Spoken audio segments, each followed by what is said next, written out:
حکومت هرم کردستان راپورت خوی تایبت درباره قرن لسر هرم برهف کریو دهت پیشبینی کرن لدمک نزیک و راپورت رادستی دیوان چافدریا دارایی بکد.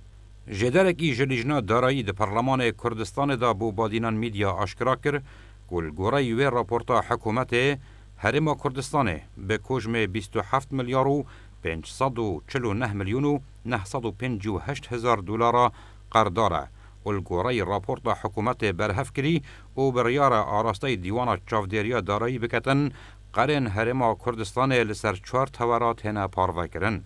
تور ایکیج راپورت بحث قرن نافخویی و درکی دکتن. و دیار کریه کجم قرن نافخویی 2 میلیارد و 267 میلیون و 450 هزار و 312 دلار نو.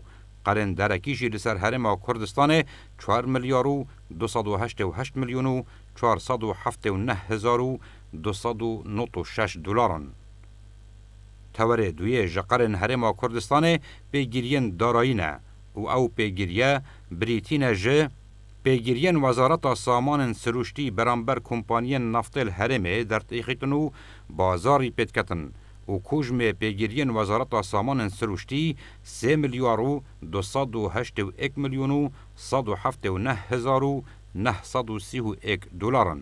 پیگیرین وزارت کارب برانبر وان کمپانین دبوار کارب دال هرم کاردگن 3 میلیارد و 883 میلیون و 423 هزار و 566 دلار.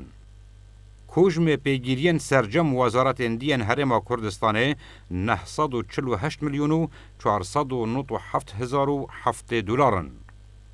تورسیه جقرن هرم کردستان الگورای راپورت حکومت برهف کری پاشکفت دارایی موچخور و خاننشین آیو دایزانین حکومت بکوجم 8 میلیارد و 966 میلیون و 156 هزار و 514 دلار قرضدار فرمانبر و خاننشین هرمه. تور چواره جقرن هرم کردستان بابت بانکا بازرگانیا عراق تی بی آیو بانکا کردستان یانف دولتیه کو 3 میلیارد و 914 میلیون و 771 هزار و 574 دلار. به وی شیوی سرجم قرن لسر هرم کردستان ادگهنه 27 میلیارد و 549 میلیون و 958 هزار و 263 دلار. اوه دمکی دایه هرم کردستان روزانه برایکن جیاواز نفتت فروشیتن. لورا زور جار پسیار تتا کرن پا اگر هرم نفت کریبا داروشیا چاوبی.